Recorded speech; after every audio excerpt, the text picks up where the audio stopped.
All right, here we go. Carver and Cuthbert with you, Go Sports Radio. From Borelli's Tap Room in Long Beach on the island as we get you ready here on a Thursday.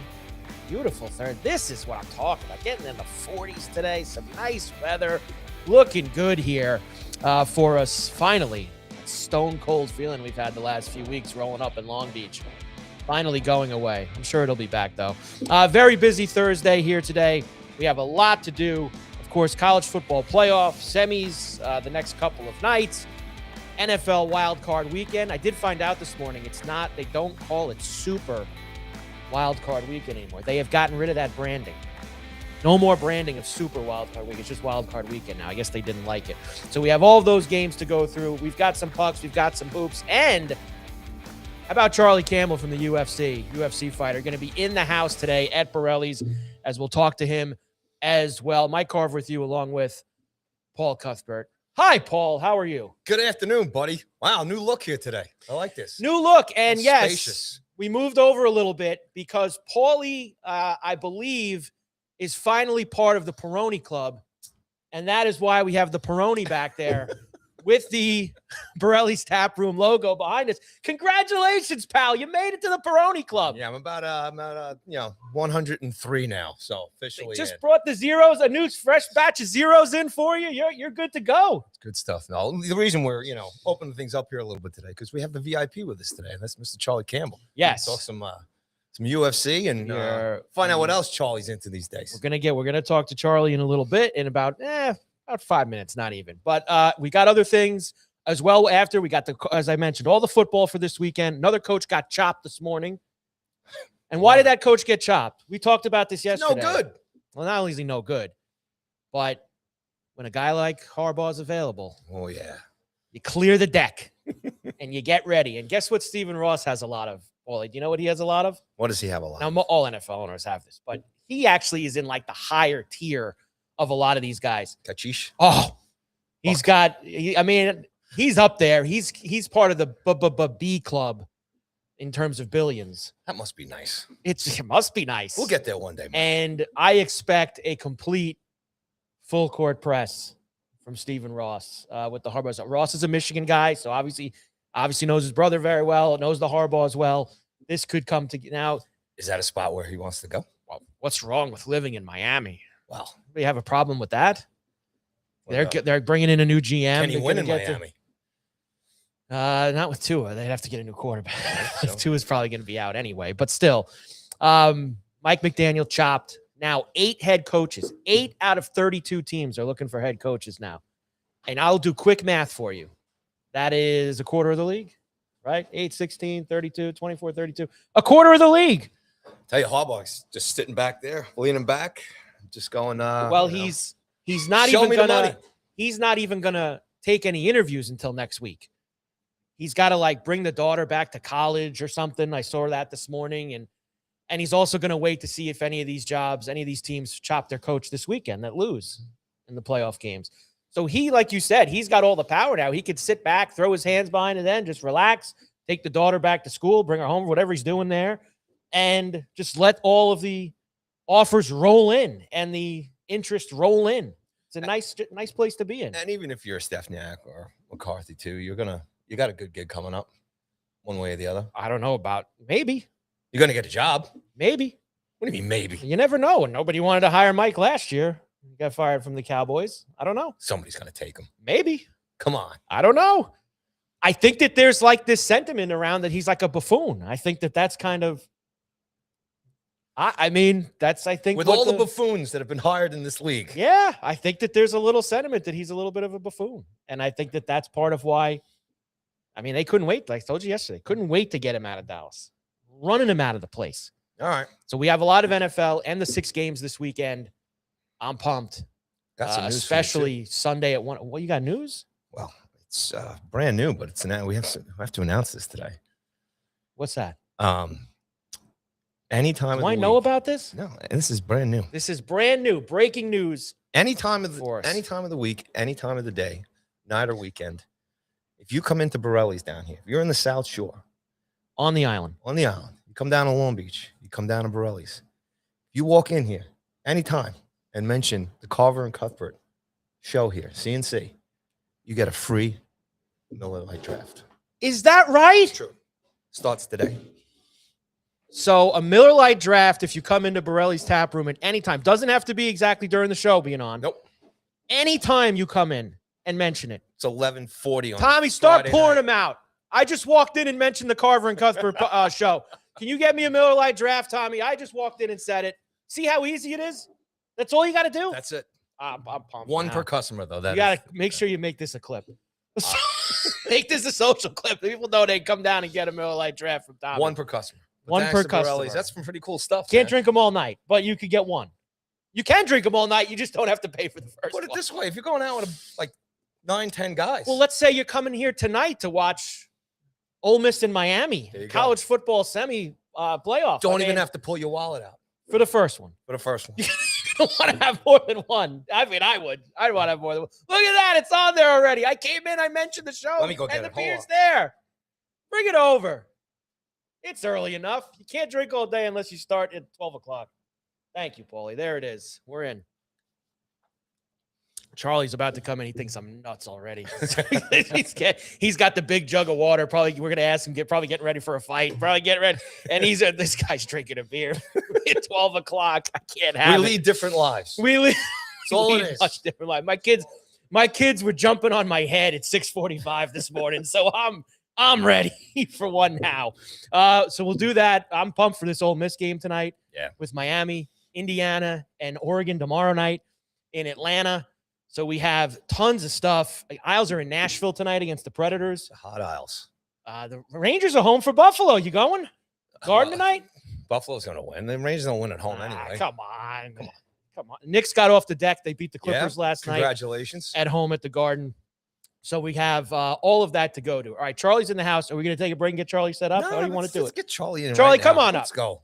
Charlie Campbell, UFC fighter, is joining us down here at Borelli's. Come on in. Good to have Charlie with us here today. Right in the middle. Got you. What's up, Charlie? Pleasure, man. Yeah, Thanks for nice. being here. Of course. Thank you. All right. So Charlie, of course, UFC fighter, 9-3. Got your record there? I think I had it off the top. Do I remember that right? That's the right record. Yeah. 9-3. Buddy, I got to say something first. Sure, go You ahead. got to start. He's living in the Rock. Well, That's that actually is where I did want to start today because, of course, East Rockaway, growing up there, and it kind of was going to turn me into Long Island and fighting, the history of it, and growing up, like being from the Rock, and Paulie grew up in the Rock. Oh, I spent a lot of time in the Rock. My dad's business He's was living in the Rock right now. my dad still lives Yeah. in the Rock. My dad's business was in the Rock forever for 40 years. So I got plenty of time. We know the Rock very Your well. family, Charlie. Your Your family, with a couple East Rockaway guys here with you. Yeah. Growing up, obviously UFC fighting and fighting in general, mixed martial arts, everything blowing up. Yeah. You got history on the island, Sarah, everybody else. Mhm. Tell us about getting started and when you wanted to just start beating people's asses. Like, Got let's it. just get It's, when did all that You start? can call it funny, or you can call it kind of like a deep emotional story because my parents split at a very young age, Okay. and my uncles were big father figures to me, and they were big fight fans. There was always boxing, pride fighting championship, the UFC when it was bare knuckle and they were kicking each other on the face on the ground, Yeah. weight classes. That was always on TV from the time I could remember. 4 or 5. I remember watching this stuff, and I could tell you confidently I witnessed it, and I told myself I wanted to do that at a young age. And that's a little bizarre too, to see someone get kicked in the face and go, oh, yeah, that sounds great. But I started wrestling for Lynbrook's youth recreation program, the Titans, with Hillary Becker. And again, being in East Rockaway at the time I was going into middle school, there was no wrestling program.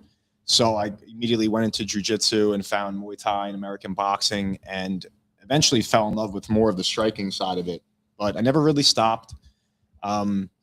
I bring up my parents splitting because there was a little bit of like an anger problem I developed because of that. And martial arts was always my outlet. And yeah, there's a lot of guys from Long Island that have done it. They set the blueprint.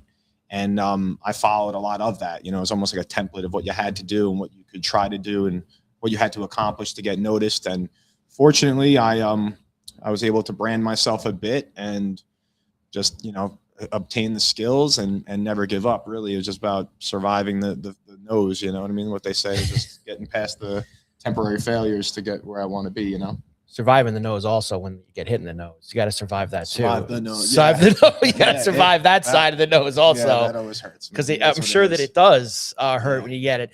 And when you get started and when you're training and when you, listen, pretty much nobody gets immediately to where you are now. You're at the pinnacle of it, UFC. That's where you want to be. That's where it is. But the roads leading up to it to get you to that point, you know, Bellator, you fought in Bellator, Scott Coker, and they ran a great for years. Scott Coker put on a lot of great events at Bellator all over the country. Yeah. How'd you get in at Bellator first before you get going there? COVID. Right. COVID. They were the sport of martial arts is really the only running, entertainment at the time with sports. They were actually on Paramount first. Yes. By the way. So technically I fought on Paramount before. But anyways, they had an event, Bellator 243. It was August 8th, 2020. And someone fell out, and it was very hard to get certain guys visas. And, they were pretty much limited to the guys inside the country. And that's still a huge pool of lightweights that were raising their hand looking for an opportunity. But I was going nuts at that time. I converted my garage, or my family's garage, I should say, into a gym. I was posting like crazy on social media that I was probably in the best shape of my life. Right. 2020. And that's funny because right outside that garage, my brother was having barbecues and kids were drinking. and you're in there just training, getting ready. You're getting ready to go. It's funny enough too. I was working at a GNC, which was considered essential. So I was working in the mornings and then training. And my brother and his buddies having a ball. Anyways, I think my team out here in Long Island, they were aware of how in shape I was. Right. So when that opportunity came up, they were like, "Oh well, we know Charlie's hasn't skipped a beat." So, I got that opportunity. I ran with it. It's like picking up a fumble in the football game, man. You better sprint as fast as you can because a lot of those shots don't come every day. And that I was actually coming off of my first professional loss going into that fight. So Bellator, I think they were looking to build up the kid I fought, and they assumed I was out of shape. Because, there's some pictures of me, but you could have thought I was just on a treadmill every day. You didn't think someone's going to get the proper wrestling reps and everything like that. New York gyms were shut down. So I think I was a huge underdog, and they had that one so wrong, and I was able to go in there and show out and make a name for myself. Yeah. Charlie, talk about, it's one thing about wrestling, but as far as the courage to go in there and to take punches and to take the physical – the pain of it. I mean, one of the hugest respect I have for all you guys and all the class, all the levels and stuff like that is just the physicalness. And this is, I say this in a respectful way. I guess you have to somehow be a little bit mental, just like to maybe mental toughness. But talk about for us who aren't fighters or who, I'm more of a passive guy myself, but I used to play hockey. I mixed it up, but we had gloves and helmets on and everything. We'll tougher than we should. This is kind of raw. There's another. Talk about that first time or getting past the fear and then continuing to step into the ring and then obviously getting up to the UFC level and just the physical punishment outside of the training. Yeah, that's a great question. There's a lot of parts to it. I think that for me, what helps is accepting the fact that it's going to happen. And what I mean by that is before every fight in the tunnel, before I walk out, before training sessions, I mean, if you're in the mindset that you're not going to get hit, you don't want to get hit, of course you don't want to get hit, but when I'm walking out, I'm anticipating that shot to the nose. I know that it's coming. I know our shins are going to go full speed. And I mean, we're going bone to bone, a lot of these contacts. So sort of accepting it in advance helps a little bit. Of course, however, in the moment, you've got someone in front of you trying to kill you essentially. So when you have those moments of pain, there's not your conscious mind doesn't have time to really even bitch about it. You know what I mean? So, when you first get started and there's less and less gear, meaning no headgear, and you're fighting with the 4-ounce gloves and the shin guards are off, you have so much adrenaline where some of those moments kind of handle themselves completely. And you feel it right after the fight, as soon as the adrenaline wears off. As you get better and better and you're fighting at a higher and higher level, your heart rate's lower, you're calmer, and you're actually feeling the pain more sometimes, right? But again, in my opinion, at least, there's no time to even really think about it because I acknowledge that pain, and within the same tenth of a second, I'm letting it go because I'm focusing on what I got to do here. This guy's still in front of me, you know what I mean? So, you can bring up the mental side of it. maybe we have a higher pain tolerance than some people. Maybe there's a study that hasn't been done yet. I don't know how they can measure something like that, but yeah, for sure. I mean, it's not necessarily normal to say, all right, I'm more than likely going to get hit, but I'm willing to put that at risk, you know. But I've dealt with the negative side. I've been the hammer and I've been the nail. I've had concussions. I've been knocked out. I've heard a lot of people up on myself, you know, on the way up. And when it's done to you, you start thinking about it differently. It's a rough game, man. And they call it the hurt business, you know. So yeah, you gotta stay positive, man. It's not easy, but it is what it is, man. I know what I signed up for. You know what you signed up for, that's for sure. And now in the UFC, you've had a few fights there. And Dana's done, obviously, listen, Dana's done an unbelievable job to take the UFC from a couple of events every few months on pay-per-view to a pay-per-view every month to now basically a card every weekend, pretty much. And now this new deal with Paramount where they're going to get all the fights on that. I want to talk to you about a couple places you fought, because I think that's I'm into stuff like this. So you have fought at the T-Mobile on the Noche card, which was probably an unbelievable experience fighting in that place, because Vegas is known as obviously the home of fighting and the home of the UFC and all of that. And then you flip it to also being able to fight in a place like fighting in Australia on that card. How cool is it to be able to fight in those two, like different kinds of places like that? Yeah. I grew up playing like the video games like Street Fighter, Tekken, and all the other ones, you know, arcade style type combat games. And like, you know, the fun part is like you get to like pick the arena you get to fight in, you know, and going through it myself, you know, I fought at small, you know, gyms where they set up a boxing ring all through high school. I fought on these small shows, and I built my way up. I was fighting in New York City against the top, you know, New York talent, or New Jersey talent. Then I was fighting across the whole Northeast region against guys from Pennsylvania. So I kind of like worked my way up, and you get bigger and you're fighting, you know, a bigger pool of guys that are contenders and prospects coming up. And the arenas get larger. I fought in, you know, the 2100 or 3100 arena in Philadelphia. Shame on me, because it's supposed to be this, you know, really like Hall of Fame arena for like the ECW and all that shit. 2300 arena, that's it. Anyways, I fought there, and again, I continued working my way up. And the Bellator experience, they quarantined me in the Mohegan Sun. That was at the Sun, right? You fought at Mohegan for that? Quarantined us. I fought twice over there. I went through fighting in New York City. That was always great. But, you know, the Apex and my experiences there. I was going to go there next, because obviously that was where I was going to lead to, because it's got to be such a rush fighting at a place like the T-Mobile, especially on a Noche event, which has got to be just bananas in there. Fighting in Australia, a place that doesn't get the UFC very often, so you probably have such a huge turnout and everybody's pumped. And then fighting at the Apex, which is bizarre in itself, because it's quiet.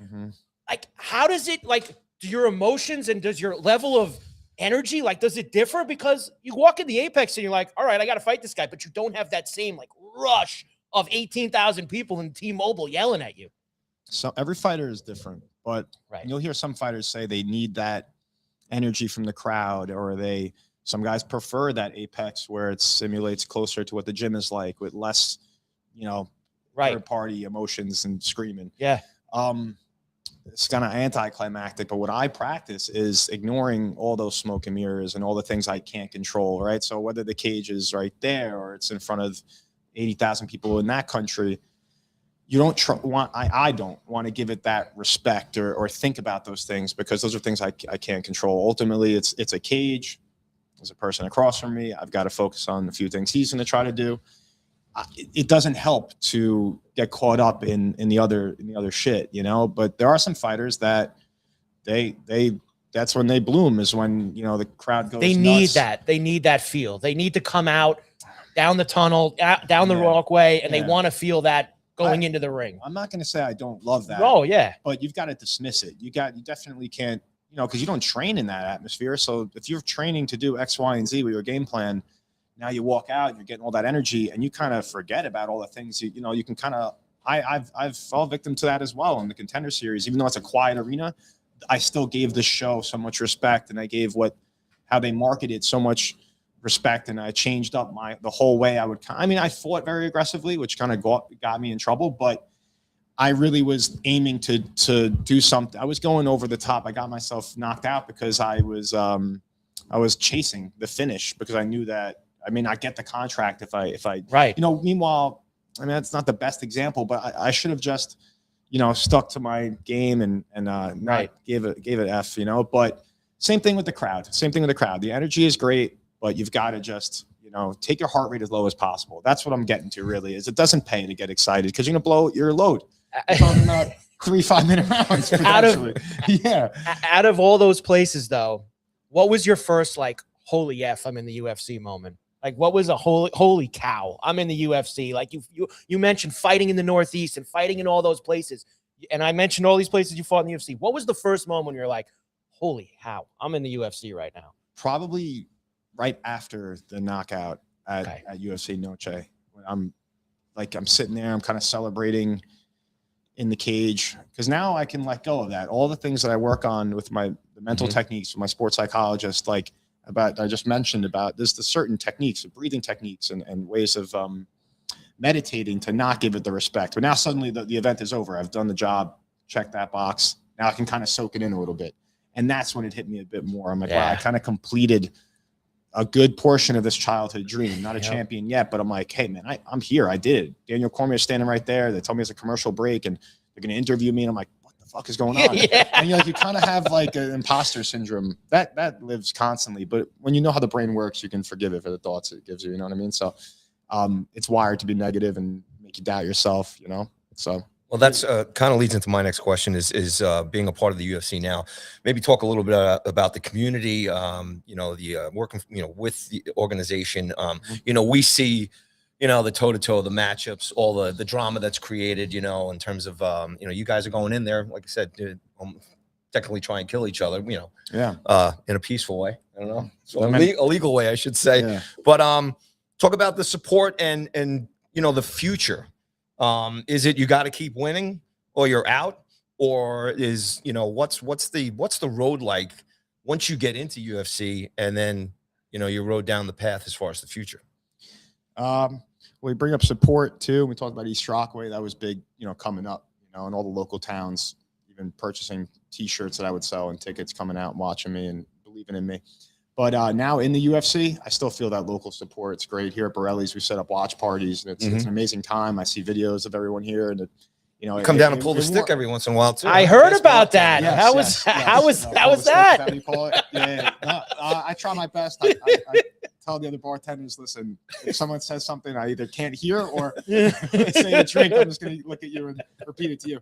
But no, I enjoy doing that and getting involved here with that when I'm here in Long Island. But now in the UFC, I'm coming off a loss again, and if I believe how I feel, that's almost sounds like an oxymoron. I know I'm capable of being the best in the world. I still believe I am. I had there's no excuse. I had an injury going into the fight, kind of preventing me from doing certain things that would have helped me win.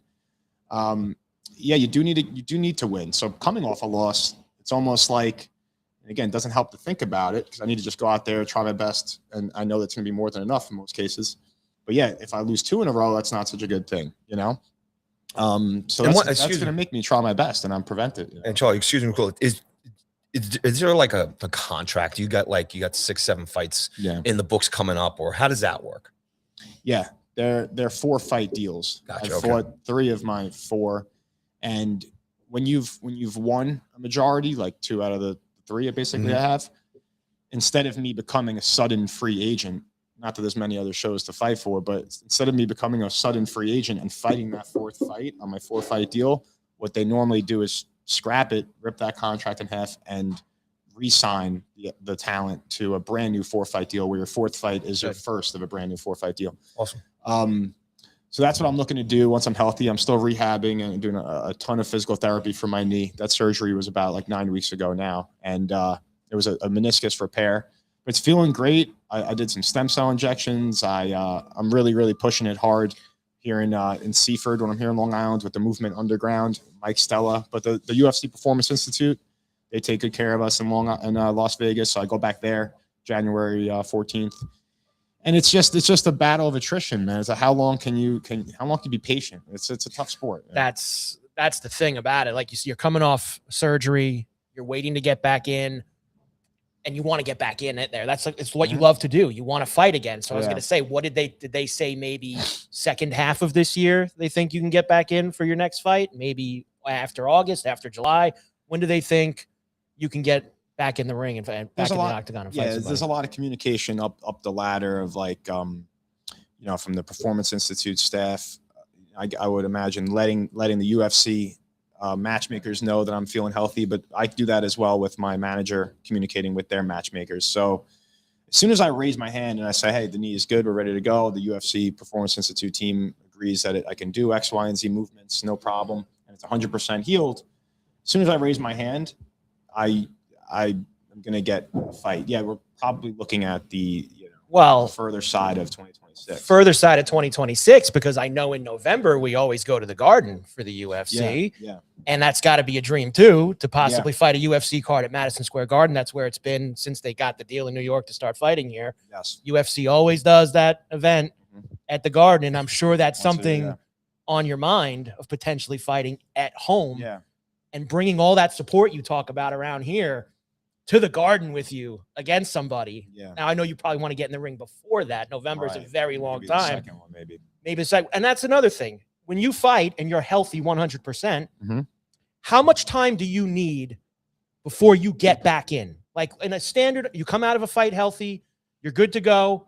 When do you want to get back in? What's a normal amount of training regimen that you need before you can fight again? There's so much preparation going into these events where if you really get out of an event healthy, you'd love to get right back in there. If the company likes you enough and then the fans are adhering to you where they really want to see you fight, the company will make it happen. There's been fighters that have fought 5 times a year. I was going to say to you, some guys take these fights off, like somebody will get hurt in training or some guys, I mean, I know this is an extreme circumstance. Wasn't there a guy in the last like 3 or 4 months, somebody missed weight like 2 days before and somebody stepped in and was like, yeah, I'm ready. I'll fight him. All the time. Like they get, and that's like, no, like you got to be ready to go and go in and move. That's when you're in a situation where you have some leverage to renegotiate deals, when you're ready like that.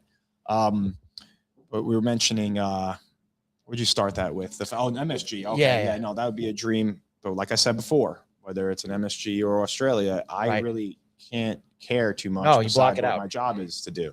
So, and then, once you get it done, then you can jump up and down and soak in the moment. But if I'm soaking in the moment, I mean, some guys are different. Hey, man, it's MMA. So you could let your heart rate spike and land a big shot in the first 10 seconds. And you go, oh, well, that worked for me. I got excited and it worked for me. So many variables in this game. So it's like, no other sport can like a high school football team's never going to beat an NFL team. No. I could grab a guy who just started training in MMA a year ago and put him up. You guys may not think so, but if I put him up against a world champion, he has a chance, right? So no other sport is like that. That's why gamblers love it or hate it. Oh yeah. But you're never going to see that no way. You can never tell me that. I don't care if it's the New York Jets from this past season. Lindbrook or Strachler is not beating them in a 4-quarter game. I always think it's nonsense when people do like the whole, well, the best college team could beat the worst NFL team. No, I don't believe that.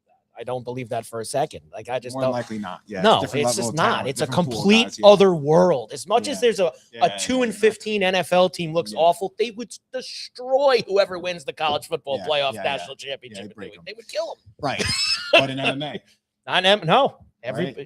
you got a shot. Strikers where if you got a good, you got a knockout punch, you can get in there. Yeah, that's right, man. And just take anybody down. It Charlie, can happen. How do you balance that out as far as your style, whether it's putting wrestling and jiu-jitsu and boxing and fighting, all the aspects of it? Is that you, as a UFC fighter, you basically have to know it all, or if you focus on a particular specialty to try and get a guy in a hold or something like that? What's your approach as far as how you go into each fight? Do you have to bring everything? You have to be ready for everything, or is it like in other sports you scout the other team, you scout the other fighter? How do you approach each fight and talk about your style a little bit? Yeah, thanks. It definitely pays to be well-rounded, right? The more front end work you do, meaning like the earlier you start, the better, right? Thankfully, I started technically training in martial arts when I was 6 in Lindbrook. So some of these wrestling techniques and some of these movements, they were like almost second nature for me when I continue to sharpen them and leading up toward an event, right? But if I know I'm fighting a guy who has terrible offensive wrestling, never depends on his wrestling, am I going to work on my wrestling defense? Yeah, but it may not be the primary focus because this guy might really love his boxing and he's got 3 wins in a row off knockouts, and history shows he doesn't wrestle that much, right? The higher you go, even in the UFC, though, the more well-rounded guys get, the more higher their IQ gets, where they are mixing it up themselves. Maybe a guy who has great boxing intentionally works his offensive wrestling, so guys become more worried about that wrestling, and then it sets up their knockout kind of thing, right? For me, definitely prefer to be striking, right? But I try to check all the boxes, right? My knee did prevent me from doing a lot of things over the last 5 years when the tear began. It really is a long story. We'd be here way longer than you guys want to be drinking Miller Lights, but I'll tell you, I accepted that previous fight on short notice, and I was out in Vegas at that point for a good 3 months, and we addressed the issue. We came up with a good proactive program to stretch my hips, and that tear wouldn't take place. However, of course, not my luck or anything like that, but I took the fight. I'm about to leave for Australia the next day, and it catches on me. So what would happen is my knee would lock, and I couldn't do anything about it.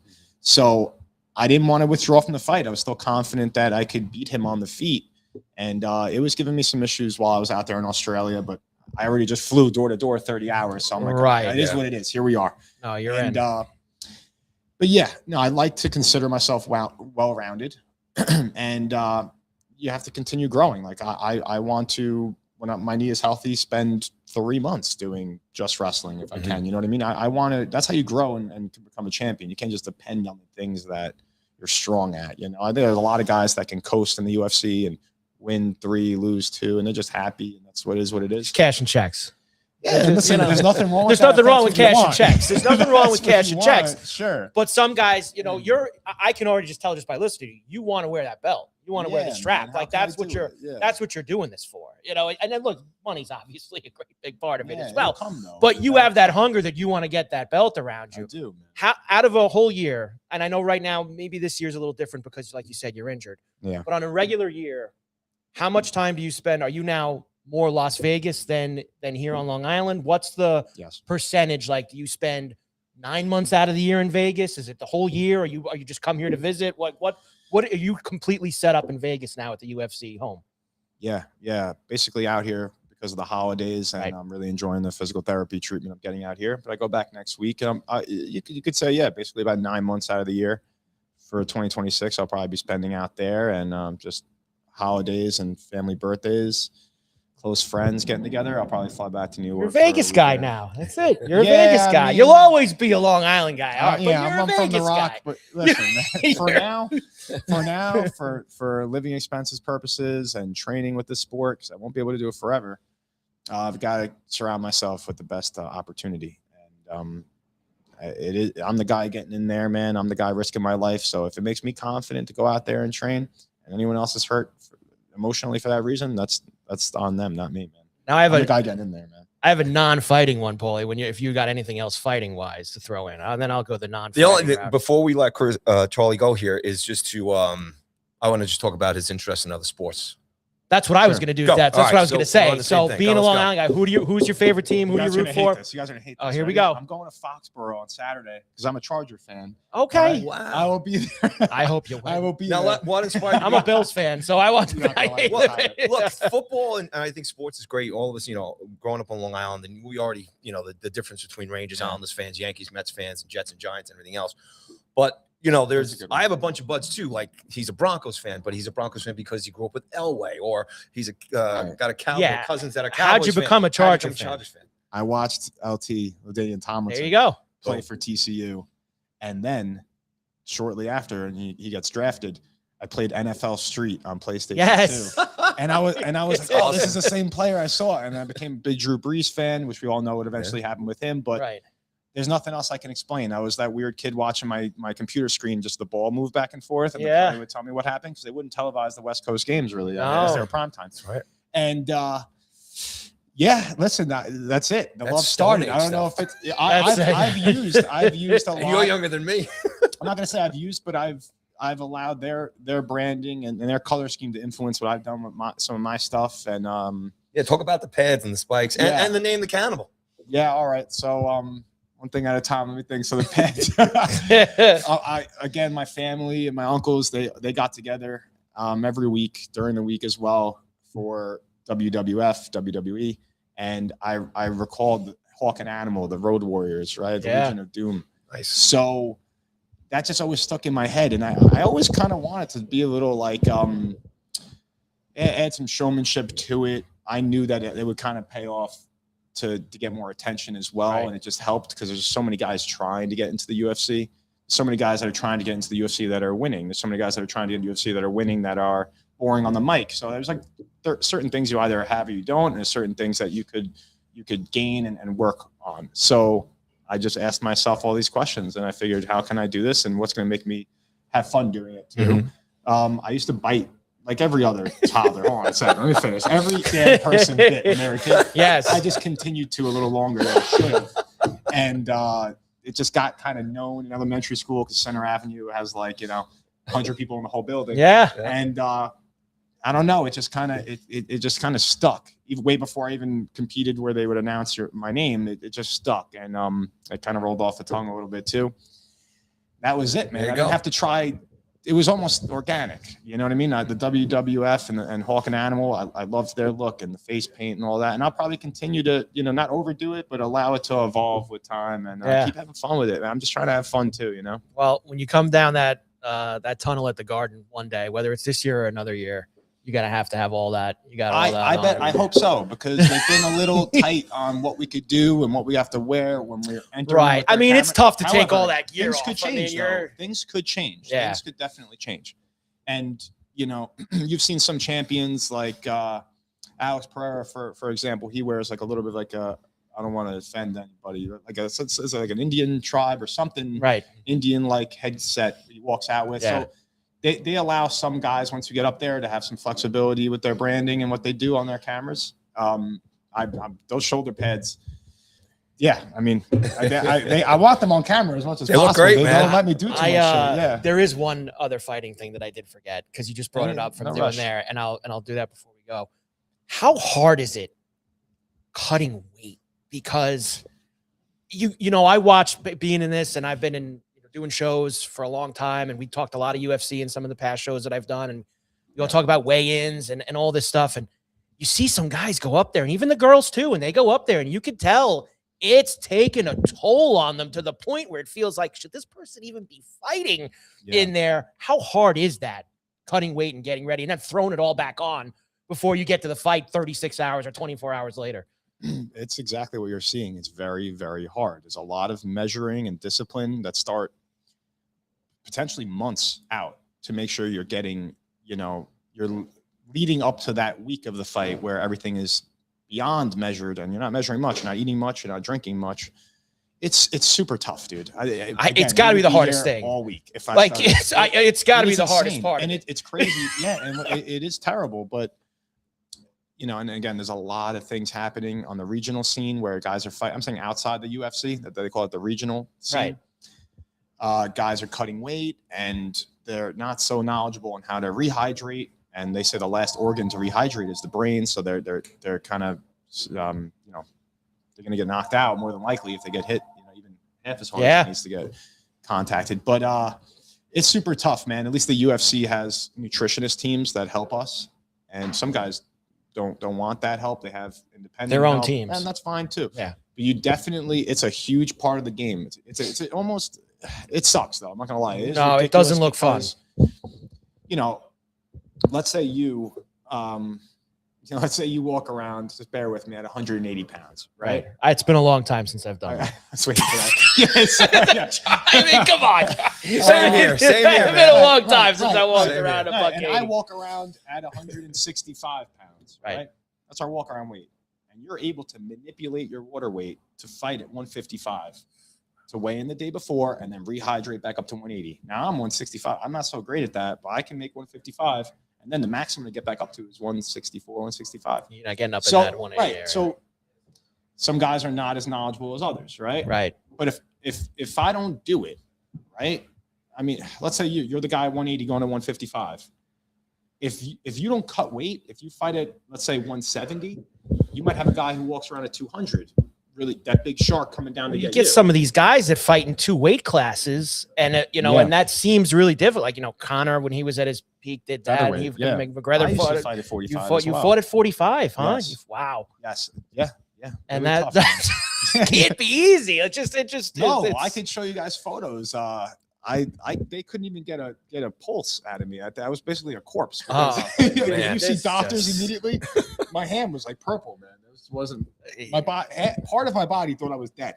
One way or the other. And this is within, like I said, 24 to 48 hours of you having to get in and fight. Like that's where you're at. Which is toughest. Those are the toughest fights of my life. Yeah. And we actually were weighing in the night before, so really I was fighting 11 hours later. That's insane. Yeah. Well, that's why I didn't want to, engage with that promotion much anymore. Because I was like, this is crazy, man. That's nuts. There's so many little things, and I'd love to share.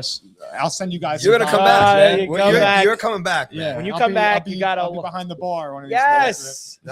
No, absolutely. We want you to come back, and maybe when you're back in town in February or whatever, and just give us an update. When we know the next fight, we're gonna promote the next fight when we get things rolling, and you get healthy and you get yourself back in there. Yeah, thanks, man. Ready to go. Charlie Campbell, UFC fighter, Go Sports Radio, Carver and Cuthbert from Borelli's Tap Room in Long Beach. We will come back. We've got a lot more to do. NFL Wild Card Weekend, college football playoff. We'll get it all rolling, Paul. I'm going to tell everybody what's going on. Oh, do that first and then go to break. All right, go ahead, man. Okay. All right, once again, we are broadcasting live from Borelli's Tap Room in Long Beach at 912 Beach Street. Coming up this weekend, music with Josh Sticks, Long Beach regular legend, I should say, down here in Long Beach. Starts at 7 p.m. And then on Saturday, we have Ryan Scarano coming in. He'll be playing live at 7 p.m. And then on Sunday, fun day, in the mix of all the football, college, and the wild card this weekend. DJ Select will be here on Sunday at 6 p.m. That's DJ TM Select at 6 p.m. And like I said, come down here for all the football, great specials, amazing food, great bartenders and staff down here. And for all the live music, it's free admission. There's no cover charges down here at Borelli's. Come down, stop in and out, and have a great time. The comedy series is back here as well this month at Borelli's on Tuesday, January 13th. Anthony Rodia is going to be here. His 7 p.m. show is sold out.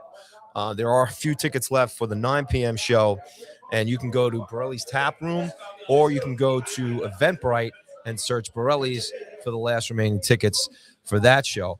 And then also January 27th, comedian Joe List will be here, and he's only doing one show at 7 p.m., and there are limited tickets left for that. So once again, Borelli's Tap Room and Eventbrite, search Borelli's Comedy for those tickets. A couple other special theme nights coming up here on Wednesday the 14th.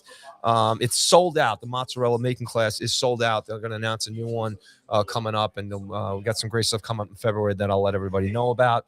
Music theme nights are back here on January 21st. Songs from an Italian restaurant, Billy Joel theme night, $21 pasta special, and half-price bottles of wine. So make sure you come down for that. That's a 7 p.m. show. And again, free of charge. Come on down and enjoy the great sounds of Billy Joel. And then on the 28th, the debut of Sinatra Serenade right here at Borelli's. Again, music theme night here. Same thing, 7 o'clock. There's going to be some great specials announced for that, and drink specials and wine and everything else. So it's all good stuff coming up here at Borelli's. And that's what's shaking for the next couple of weeks here. That's outstanding. And don't forget, you come down and you mention Carver and Cuthbert show. You get a Miller Lite draft. Which is the best news ever. I might be in a lot of trouble, We will come back. Let's do the Who You Got for, of course, college football playoff, wild card weekend in the NFL. So much more to do. Great job by Charlie Campbell. Carver and Cuthbert, Go Sports Radio, Borelli's Tap Room on the island in Long Beach. We're back after this.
And we are back. Carver and Cuthbert Ghost Sports Radio. Little delay there getting back. I'm sorry. We were it's all good. Taking pics with Charlie, hanging out with Charlie, hanging out. We had a lot going on.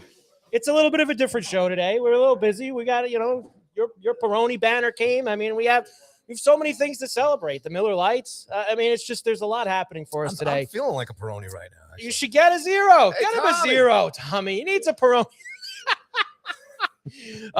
From Borelli's Tap Room in Long Beach on the island on a Thursday. All right, well, we've had a lot of fun, but we do have business that we have to do too. A few things going on. Because we got a lot of who you gots that we have to do leading up to this weekend. Because we have 5 straight days of incredible football games starting tonight. You've got college football semi tonight, college football semi tomorrow night, 2 NFL wildcard games Saturday, 3 NFL wildcard games Sunday, and then 1 NFL wildcard game Monday night. 5 incredible, high-stakes football games for you over the next few days. And then I hate to tell you guys, it's just about over after. It's getting to the end after these next 5 days, which is very unfortunate. But I'm excited. I'm pumped. This is the best time of year. We've gotten rid of all the nonsense, all the teams that don't matter. If this is where the money is on the table, this is like when they get to the November, the final table of the World Series of Poker, and they put it on the table, the big stacks of money, Paulie. That's what we're at right now. And with college football, legitimately, they now put money on the field for the kids to run around and grab because that's what it's become. With NIL and everything else, they just grab stacks of money off of the field. I'm ready, Paulie. How about you? I'm psyched, man. I'm off for the weekend, and I'm just ready to go. I might split it up, maybe do some on the couch, and maybe go out with the boys or something. Wow. Maybe come down here to Borelli's and mention the Carver and Cuthbert show and get a free Miller Lite draft. We might have to do that. We have to find a game. We have to do that maybe. But I'm pumped, man. This is Very I guess it's football Christmas for all of us. It's football Christmas for everybody, and it is time to get to who you got for this weekend. Let's do I don't even have my rundown out today. We'll do the college games first. We'll get through those because we'll do it in order. Use the force, Mike. We'll use the order of what it is. So Fiesta Bowl tonight, college football playoff semifinal, where we have Miami against Ole Miss. This is college football is getting what they wanted here. They wanted parity. They wanted new teams in the mix here to win the national championship, and that is precisely what you are getting with these couple of games. Ole Miss, of course, Lane Kiffin leaves them in the dust. And now they get a couple wins against Tulane and Georgia, and they find themselves in the semis.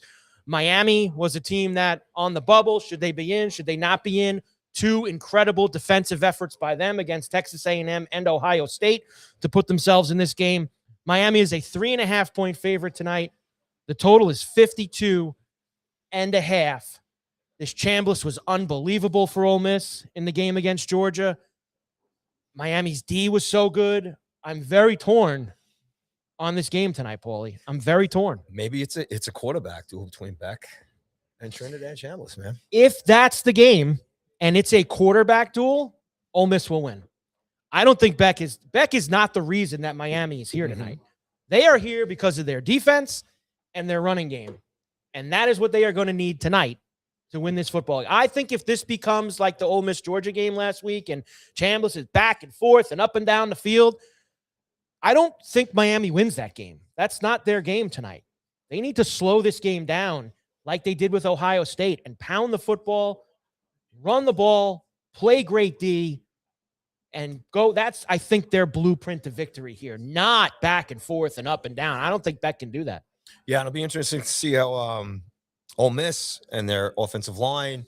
I mean, you look at the amazing stuff that Chambliss did last week, and if this kid gets some time, some protection, and he gets to be able to just kind of focus a little more on just, playing a straight ahead game plan, because he was out of the game plan last week and he just performed amazingly. You know what I'm saying? Second half was incredible. Yeah, he was unbelievable. So it'll be interesting to see how Ole Miss kind of maybe trying to supports him a little more on the offensive line side of it. And I just think, like I said, with his movement against Beck and everything, I think you nailed it. As far as I'd be very worried if I'm a Miami fan and Ole Miss comes out tonight and gets up 10 or gets up 14. That's bad news for the U. I don't know if their offense is built for that. And you would think maybe it is because they got a lot of speed. I mean, Miami always has as much, if not more, speed than anybody else. But I haven't seen it from Beck. And when Beck gets in those games, you look at the losses for Miami this year against Louisville and against SMU. You know, those were games where it got a little back and forth, and you're relying a lot on Beck. And what does he do? Especially in the Louisville game, he's throwing picks, and they got to run the rock, play D. That's how they win this game tonight. Yeah, and he didn't put up a lot of points in the first playoff game too, as well. So, I think you're right. I think if Ole Miss gets out front, couple taking scores, Miami. With all that, I believe that the run game and the defense will do it tonight. I am taking Miami. What's the spread again? 3.5. Spread's a little dicey, I'm not going to lie. This could be a field goal game. I think from a betting aspect, and I know I'm kind of sound like I'm talking out of both sides of my mouth right now. I think from a betting aspect, over 3.5 or 4, I'd probably bet Ole Miss. I think Miami's going to win the game. I'm going to stay again with betting against Miami. I'm going to go with Ole Miss. Right, so Ole Miss for you. Win the game outright. Yeah, win the game outright. Outright. Yeah. For Ole Miss here for Paulie. Miami has stuffed it to me. First two games. Yeah, you picked Texas A&M, you picked Ohio State. You went after them both times. Yep. And now here you are. Yep. You try to go 3 for 3. And it'll be impressive if they get through this, man. It's super a hell of a run. impressive. Super impressive if they do. And remember, Miami wins. National championship game is where this year? Miami, in their home stadium. Now, that doesn't mean it's going to be 95% Hurricane fans in there, but obviously whoever they're playing is going to have a very large contingent also. But there's a lot of familiarity playing in your own building as for a national championship game. That's if there's one a thing big boost. Miami University and their alumni and their fan base, it's rabid, man. And if they get in that house for the championship game. Oh, it'll be definitely that's a home game, baby. Yes, I agree with you on all of those fronts. Tomorrow night, the Peach Bowl should be in Atlanta, Mercedes-Benz, home of the Falcons, where Oregon and Indiana will get together. Indiana now a 3.5-point favorite. 48.5 is the total in this game. I don't think I can get in front of Indiana. I think they have shown that they're the best team. I like Oregon a lot. I like Danny Lanning a lot. He got a little crazy in the Texas Tech game, but I think that's because he knew Texas Tech wasn't going to bring much offensively, and he pushed the envelope a little bit with going for it and fake punts and all sorts of stuff that he was doing. I don't know if he's not going to be able to play those games with Indiana tomorrow night. Indiana beat them in Eugene already this year, so you do have a little bit of a revenge factor for the Ducks. I was thinking about this morning too. Are Indiana's wins maybe not as great as we think they are? Like was Alabama that great? They pounded them. Ohio State lost to Miami, so them beating Ohio State in the Big Ten title game, does that hold as much level as we thought that it did? I don't know. Well, but I don't want to get in front of Signetti. They've had the tougher games than Oregon. They have. Jimmy Madison and look, Texas Tech. I thought out of everybody last week, I thought it was now Alabama was a pathetic, but Texas Tech really. I think Alabama was beat down by Indiana in that game. I felt like Texas Tech just didn't really show up for the game, and it was a big no-show for them. So I would like to see. I don't know. There's kind of the movie thing with Indiana and Ole Miss. We kind of mentioned this yesterday real fast about what stories those two are. Mm-hmm. They were playing for, either one of them winning would be such an unbelievable story with what they've been through. I believe Indiana's going to finish the job here, and they're going to get it done against Oregon. And I believe that it's going to be a very pro-Indiana crowd in Atlanta. I think that they are going to, you look at the secondary market for tickets. It's like the cheapest ticket's like $250 in Atlanta. Indiana fans going, it's like $20 tonight in Fiesta Bowl for Miami and Ole Miss. But it's a lot of asking the fans to do a lot to go to all these places. And I think that factors in. I'm taking Indiana over Oregon Friday night. I'm in the passenger seat with you, man. Let's go. Yeah. Hoosier football, Curt Cignetti. I'm not doubting him. I think he's going to get the job done. Got to create some more memes for everybody. Paid some more. And let me tell you, he is. He's focused, man. He's got, and if you think his head ain't big now, he man. wins the national championship, he's really going to be able to puff his chest out for a long time. And fair play to him. And fair play indeed, because Indiana has never been a football school, always a basketball school, hadn't won anything in 50 plus years. And he shows up and within 2 years gets them a national championship. He will be bronze statued. Yes, I was gonna say job for life. Like, people talked about him, you know, the Raiders should offer him their job and take Mendoza, and him and Mendoza go to the Raiders together. Why the hell would Kurt Signetti want to leave? If he wins this year, he has that job for life. They can go back. Oh, he's already one of the top, I think the top 5 or top 10 paid coaches. And he has a clause in his contract that if he wins, like, he gets automatically placed in the top 3. Like, they have to round his salary up to the top. He's going to be swimming in money. And you know what else he'll never have? Somebody calling for his job. Yeah. Because if you win the national championship in football at Indiana, he can sit there till he don't want to coach anymore. And he can have a couple 6 and 6 years, and they'll be like, he's the god here.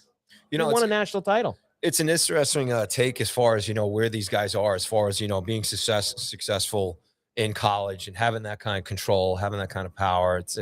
And where college football is these days. It's right there with the NFL as far as exposure and the hype and the money and everything else, and the challenges of, you know, with transfers now and the nil and all that other stuff. So, you know, you go to an organization, an NFL organization with an owner, you know, it's a different game. I guess it really comes down to the individual if they want that on their bucket list or whatever to be an NFL coach. But hey, man, boatloads of money. And if he wins this thing, you know, you win it once, man, and then you probably get the fire you want to win it again. Of course. He's already got his next quarterback coming in. He got the kid Hoover from TCU. He's going to be the Indiana quarterback next year. I mean, think about that. He's already got Mendoza's replacement. Hasn't even finished this year out, and he's already pulled Hoover out of TCU. He's going to be his quarterback next year. He's king of Bloomington. He's going to be 2 great games. You know, it's going to be 2 great games the next couple. And we're going to get a great championship. I hope they're good games, because to be fair, out of those 4 games last week, only one of them was really, really good. And that was the Georgia-Ole Miss, especially second half, was an incredible game. Ohio State gave no pushback. The Oregon-Texas Tech game was brutal, and Indiana game was brutal because they destroyed Alabama. So we should hopefully get 2 really good games the next couple nights. Yeah. And this is where you separate and you hopefully go and get all of those things. So college football playoff next couple nights. Now, the weekend, NFL wild card weekend. I found out this morning you're not allowed to call it Super Wild Card Weekend anymore. What is that all about? I don't know. When they first did this a few years ago, they branded it Super Wild Card Weekend. Apparently, they've dropped the Super. It's just Wild Card Weekend now. What's super duper? Does it matter to us as fans? No, because we're going to watch anyway. Whatever right, dopey branding that they put on it, we're still going to watch. 6 games across 3 days, starting on Saturday, 4:30 in Carolina, Rams and Panthers. Of course, the Panthers under 500, 8-9, win the NFC South via the 3-team tiebreaker. The Rams, the top wild card. Rams lost in Carolina earlier this season. Were basically the same spread. I mean, they were like a 10.5-point favorite in that game. They lost outright.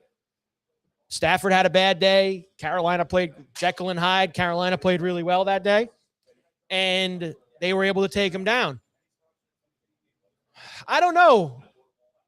I don't expect the Rams, especially since they've already gone there. They know what to expect. McVay is so good. Great job, Charlie. So good.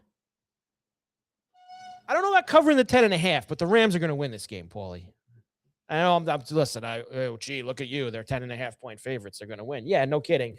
I don't expect the same bad performance from the Rams, considering they've already been there. They fell in a trapdoor, and they're not going to fall in it again. I don't like this game at all. For who? For anything. It's boring to you. It's not that it's boring. Carolina shouldn't be there. You're mad that they're hosting a game and they're 8-9. Well, I'm disappointed in the way the Rams have finished out the year. You should be. And, the Panthers, again, are just, which team shows up, and I think, as far as the Rams are concerned too. So I'm actually I think I'll lean towards, I'm going to lean towards the Panthers at home. To win? Yeah, but then I'm thinking, Whoa! but then for a split second, I have to consider the Rams offense to figure this out, put up the points, and hopefully the defense holds the line and do what they're supposed to do and expected to do against the Carolina Panthers, who I don't like. Well, look, this is why, you talk about these games a lot and you get closer to the game, you change your mind, you flip-flop, you go back and forth. It has now been enough the last couple of days where I am now starting to find that I haven't heard one person who's going to lay the lumber with the Rams. It feels like everyone is on Carolina plus the 10.5. They don't think Carolina's going to win the game, and I was kind of just saying that a couple of minutes ago. You know what? I might lay the lumber with the Rams. Rams big. Yeah. Rams big. Everyone, it's Carolina. They are what they are. I wish. McVay going back there already fell in the trapdoor. Rams win by 14 plus. That's how it should be. And that's how it will be. That's how it will You're overthinking it. Yeah. Well, maybe we're overthinking it. Maybe and everyone's running around giving you all their trends about Carolina with the 10.5 and how these home dogs and double digits in the playoffs have covered 15 of the last 16 times. Rams by 14 plus. Smash job. All right. Sometimes not good when I say smash job. Yeah. Sometimes that doesn't go well. But Rams, smash job. They take care of business against an 8-9 football team. I'll go with the Rams because they're supposed to win this. High-scoring game, I bet, too. 38. Really? 38-20 Rams. They win by 18. Panthers are going to put up 20 points. Yes. Ram D's been a little shaky last few weeks. Yeah, but even still, the Panthers? Hey. Give me the Rams. All right, I'll go with the Rams, too. Saturday night, round 3 between the Bears and the Packers. Now we're getting serious here. Oldest rivalry in the NFL. Blah, blah, blah, blah, blah, blah, blah, blah. Cold, snowy night in Chicago. That's what they say. Calling for snow. They're already advertising it as a snow game. Snow, 25-mile-per-hour winds. Yeah. The whole deal Mhm. you got coming your way this week. And right now, this is flipped back and forth. Open with the Packers as a small favorite. Flip to the Bears. Now back to the Packers, minus 1.5. The road favorite in Chicago, 45.5 is the total. I have not been impressed by the Packers all year. Here. I think they are what they are. Now, there's something to be said that they've played twice. And the Bears have not had a lead for not 1 second of 2 full games that they have played. Wow. Bears beat them in overtime the second game. They tied the game, obviously, at the end after getting the onside kick and that crazy Saturday night game towards the end of the season. The Bears have just had that kind of year where I don't think they're going to go out in one game. I don't think they're going to go to the Super Bowl. But I think that they've had the kind of year where they're going to get a win in the playoffs. And I think that this Packer team, they're getting them at the right time. Love has been in and out. Hasn't looked great anyway. Their defense has lost so many pieces, not having Parsons now. I'm taking the Bears Saturday night. Bear down. Taking Williams over Love, man. It's just that Taking simple. Williams over Love. That's your Absolutely. Bears at home. Bears at home. Bears at home. You're not worried about by 10. Snow by 10. Yeah. Wow. Yeah. All right. Yeah. You're going way out. I like the under, Shirts by the way. off in the under locker 45.5. Shirts off in the locker room before the game. Shirts off in the locker room. This is going to be one of those games where they show everybody out on the field beforehand and they're walking around and no shirts on. It ain't cold out here. It's a little bit of snow. I'm with you as far as the Bears probably not winning the Super Bowl. But I'm also they don't lose this game. They've had the kind of year where things have gone their way. I kind of liken it to what happened with Washington last year. You brought that up. They got very lucky, but with great individual performances. There's no doubt. They took advantage of that. Right. Stuff. and Washington did last year as well. And Washington ended up going to the NFC Championship game. And I feel like this Bear team has a little bit of the same type of mojo to them, and they have the right opponent. I think that they're going to beat the Packers on Saturday night. And I don't know about 10 plus. You're saying you sound like you think it's going to be a blowout. I'm confident. I'm not going in that direction, but I think that the Bears are going to beat the Packers on Saturday night. I'm in the passenger seat as well. Bear down for you. All right, let's go. Sunday, 3 games. The Bills into Jacksonville against the Jaguars.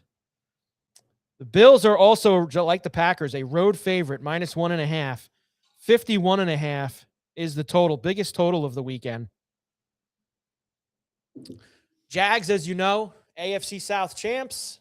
Huge year. Liam Cohen, Trevor Lawrence, and the crew. They've bounced back. Lawrence has looked like a machine the last few weeks. Unstoppable, if you will, I think some would say.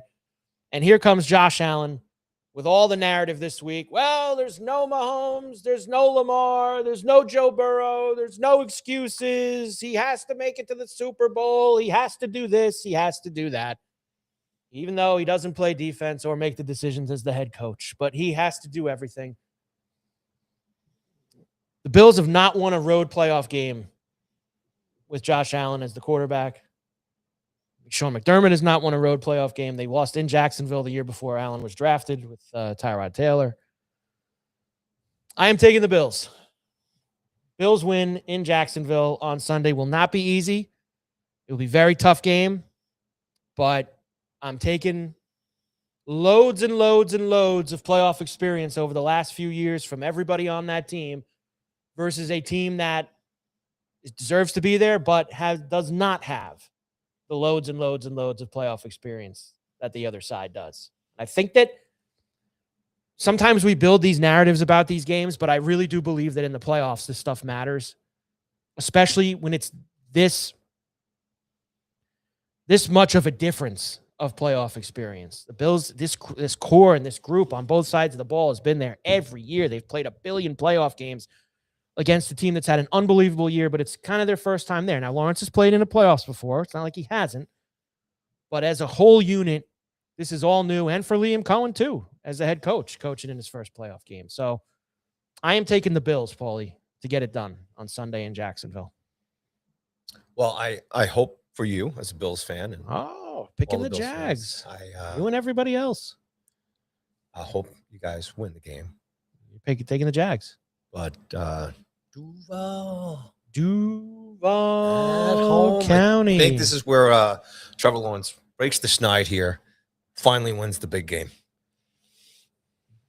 Like I said, he's won. He won. He's won a game at home in the playoffs. But this is Josh Allen and the Bills. Now, do you think that this game is this is a big total, 51.5? And by the way, I saw this from WGR in Buffalo yesterday. The Jaguars are, since 2020, 0-16 straight up in games where the total's 49 or more. So high-scoring total games of 49 or more pregame. Jaguars are 0-16 straight up. Haven't won any of the games. This deal is obviously 51.5. It's over 49. So just a little gambling nugget to put in there. What is your personal feeling the last few weeks, or maybe even most of the season on the Bills defense? They stink. I think there's only one way the Bills win this game or any of the other games. Putting the cape on and taking them home. Yes. And I think he's going to do that at least for one game. I think the Jags defense will put the pressure for a show up from the Jags D. I think Trevor Lawrence and this offensive side will. The other thing I'll say is Allen, they've had some weird games in Jacksonville over the years. They had a game a few years ago. The Bills were like a 14-point favorite. This was against a really bad Jag team, and they lost 9-6. Allen must have went out in Jacksonville on Saturday night and got completely smashed because he looked awful the next day, and they lost a 9-6 game to an awful Jaguar team. So weird things have happened to them in that building. I think eyes on the prize, and it's only one guy. It's 17. He's gonna do it. Look, I want Josh Allen to be successful. I want the Bills to do well. We'll be in a pretty bad mood next week if they're out. Probably me. Well, like I said, If they win, buddy, I'll be the first one to go, hey, bravo, congrats. Yeah. I'm not feeling it against the Jags. Hey, you're not alone. Everyone's on the Jags this week. So I don't know why they're playing the game. I want to be on the Bills. I know you do. I do. But I do. It's just too easy. It's the Jaguars. It's too easy. Again, I don't know why they're playing. Hole in the bus on the easy street, buddy. Middle game on Sunday, Niners at Philly against the Eagles. Eagles -4.5. Tommy has already told me that the Eagles are going to win by 30 against the Niners on Sunday. This is a no contest. Fly, Eagles, fly. They played possum all year on offense. All the problems, A.J. Brown, nobody likes each other. And they're going to bust out a 35 spot on the 49ers on Sunday afternoon. I hope, and they will. I like the Eagles. I think the Eagles take care of business. I think you saw last week when the Seattle defense put San Francisco in a box a little bit. Yes. I think the Eagle defense is good enough to do that. Yes. And I think that their defense, the Niners, stinks, and it's going to pump up the Eagles a little. I actually think this is a double-digit win for the Eagles on Sunday. I've been riding the Niners all season long. No problem. But I am flying with the Eagles on Sunday.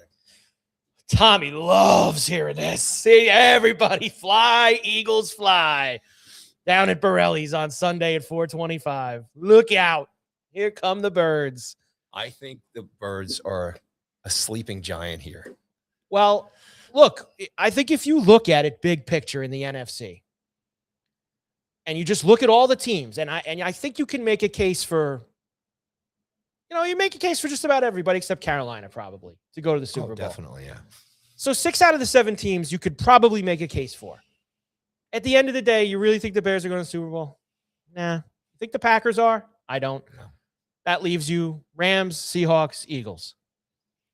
Do you really feel confident, even though they're the 1 seed, that Sam Darnold's going to get to a Super Bowl? I've already said I don't think he's going to do it. That really leaves me with the Eagles and the Rams. And the Eagles won last year. The Eagles won the Super Bowl last year. This is like, I think their defense this year is better than last year's defense. Yep. Is their offense as good? It might not have looked as good all year, but guess what? It's the same guys. And it can happen. Barkley is not at the same year. He might have the same playoff. Hurts is a big game performer. I know he hasn't had a good regular season for his, for everyone's standards, but he's a big game performer. And I think the Eagles could be the team that comes out of the NFC. Possession, production, performance. Yeah. In these games right now. Right. And you have a team that's done it. Yeah. And they have all the assets. And you look at the rest of the field, there's a lot of question marks. So. And look, the one, I would, if the Eagles, let's call some hypotheticals here. Let's say hypothetically, and the only way this would happen is if it was the NFC title game. Could the Eagles go into Seattle and win on the road against the Seahawks? Absolutely. Yes. Absolutely. So, and I think that they might, them and the Rams. I think it's 2 teams. I think it's Rams and Eagles.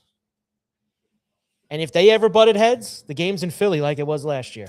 I'll tell you what,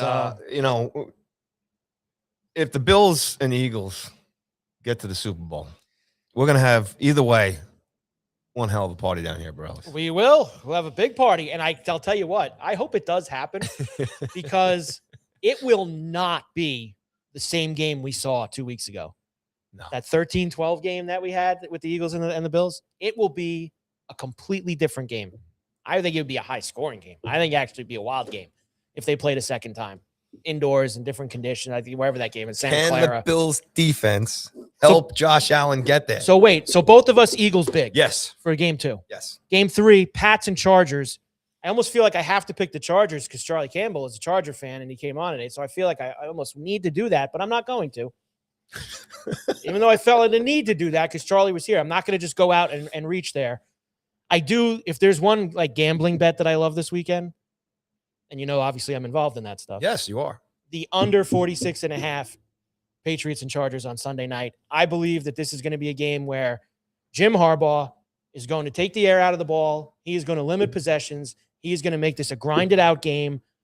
Not sure the Chargers will win it, But I think that this is going to be like a 17-14, 26. I think this is going to be kind of in the teens. It's going to be cold in Foxborough Sunday night. Pats probably win, but for me, I love this under. I really love the under 46.5. All right, I'm going to go completely different. Outside, I'm going with the Pats too at home. Okay. But I think they win big. Big. Yeah. Big. I think it's an over. Okay. Yeah. Think they smash them. Yeah. Smash job. I really do. Yeah. Now, why didn't you say that when Charlie was here? Huh? Why didn't you say that when Charlie was here? Because he's a UFC fighter. Could have said it to him. And he could have injured me. He gave me the business. Could have injured me. I think the Pats win. I think that if it's the kind of game that I'm thinking, I might want the 3.5 with the Chargers. Harbaugh's, look, Vrabel's no slouch either. Vrabel's a very good head coach. But I am going to side with the under first, and the Patriots win the game. I'm not touching the spread in the game. I think it's going to be a good game, but I think there's going to be some special teams involved here and some turnovers. Okay. I think it's going to go the Pats' way, and I think there'll be some extra scores there. Okay.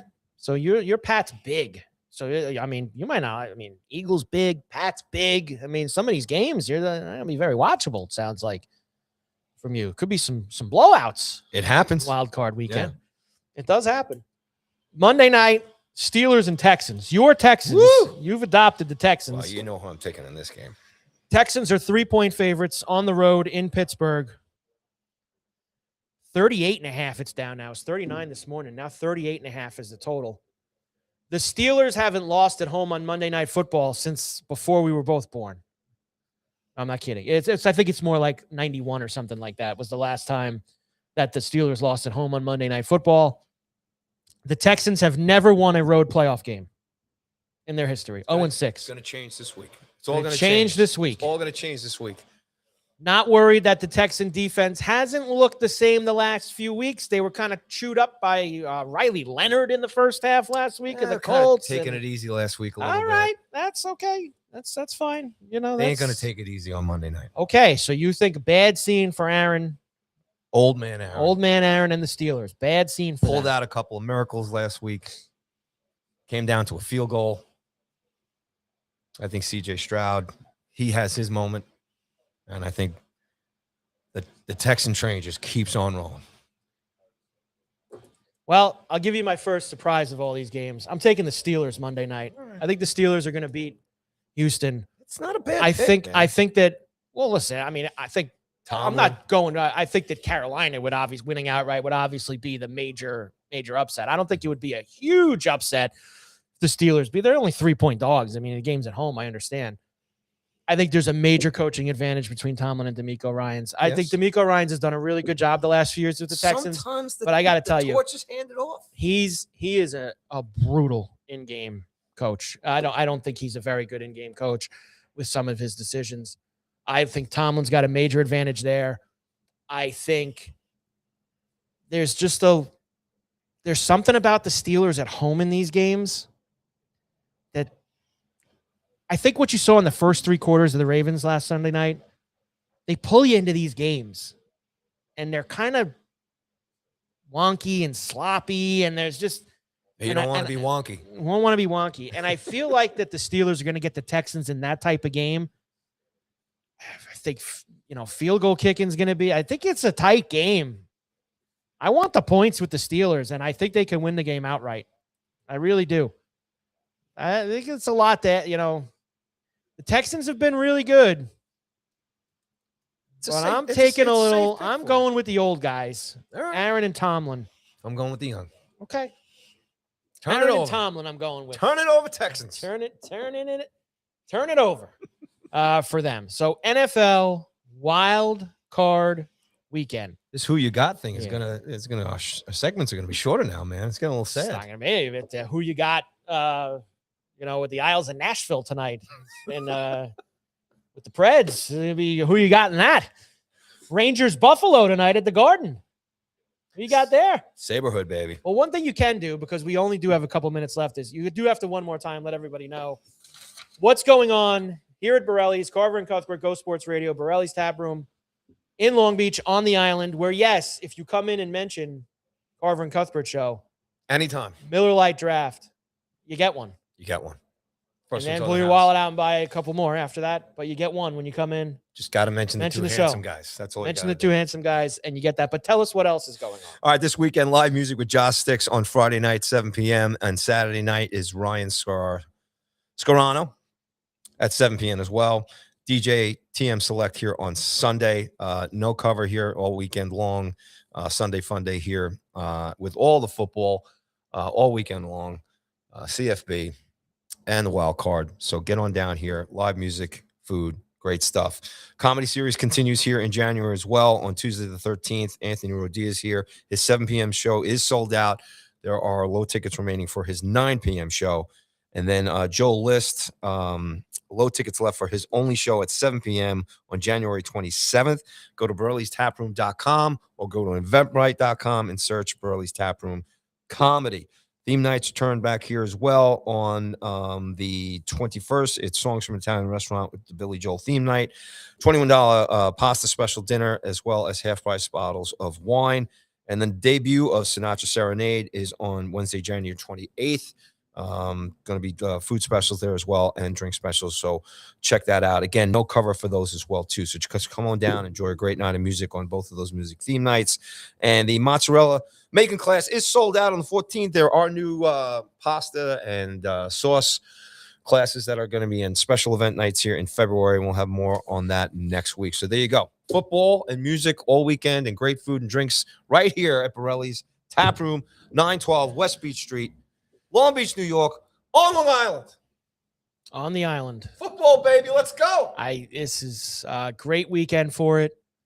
I have to come and get one of these pizzas this weekend. I have to come down and at some point and make that happen. It's been hard. It's been hard to get away with the kids. I should do that. I should have did that when they were home last week. I should have done it when I was home. Now they're back at school, thank God. It's all right. You got another break in February when they're off. So. I do got another break. Yeah. Another week of them home. Oh, when we'll be talking Winter Olympics. I'm pumped for that. It's close now. I'm a big bobsled and downhill skier fan. Do you see? And I get crazy about this stuff because NBC's got the Super Bowl this year. Okay. And they've got the Olympics. Obviously, NBC always has the Olympics. They've had the Olympics for ages now, and the opening ceremony is the same weekend as the Super Bowl. Really? Didn't realize it's the same weekend. Tirico is going to go to Milan. What's in Milan? The winner, right? Is it Milan was the winner? Yeah. He's going to Italy. He'll go to Italy for the opening ceremonies, fly back to San Francisco to do the Super Bowl, and then fly back to Italy. Like, that's not exactly Atlanta to Columbus. Like, that is you talk about some hefty travel. And it's not like Phil Collins in Live Aid years ago where he could jump on the Concorde. I mean, that is, and Tirico is one of the best. That's dedicated. Milan opening ceremonies, bang, back to Santa Clara for Super Bowl 60. Boom, right back to sit in that chair and be the host of the Olympics. You'd be busy. No better place to watch the Italian Winter Olympics than right here at Borelli's Tap Room. No better place. Italian food, Peronis. And what time? So those games are going to be there. Those games will actually, with the time difference, we might get a couple of those while we're on in the afternoon, those Wednesdays and Thursdays, those 2 weeks of the Olympics. We're going to have to, for us hockey guys. I mean, with our luck, brunch here. With our luck, we won't get, USA, Sweden or something. We're going to get like Latvia against Germany. We'll be on while we're on, but still hockey brunch potential coming our way during the Winter Olympics. And man, they're packing these NHL games in. Like these teams playing because they're off for so long in February, 3 games in 4 nights. I mean, they are just all over it. Islanders are in Nashville tonight. Rangers home for Buffalo. And I made this one of my puck parlay plays tonight at Bet Rivers. I put that out twice a week. When a team loses 9-0, like the Devils did the other night, yes, you would have to think they're going to come out with a little bit of gas tonight, right? Against Pittsburgh, against the Penguins. I know the Penguins have won 5 in a row. They've been playing some good hockey. I love the Devils tonight. You lose 9-0. You gotta show something. If the next they game. Don't start keeping an eye on the Devils here these next few games. Oh, look, you're right. That's the kind of loss I can break.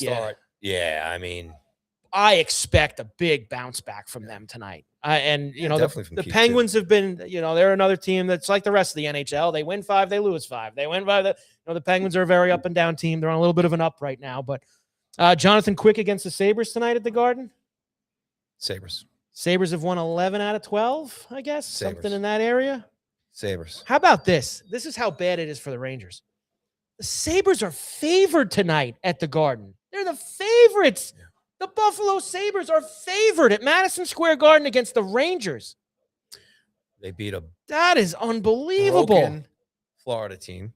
They got their butts kicked by the Caps before that. Hold on. They couldn't beat the Columbus Blue Jackets the other night, and now they're home. And, you know, like I said, we've talked about this. It's early. But anyway, no JT.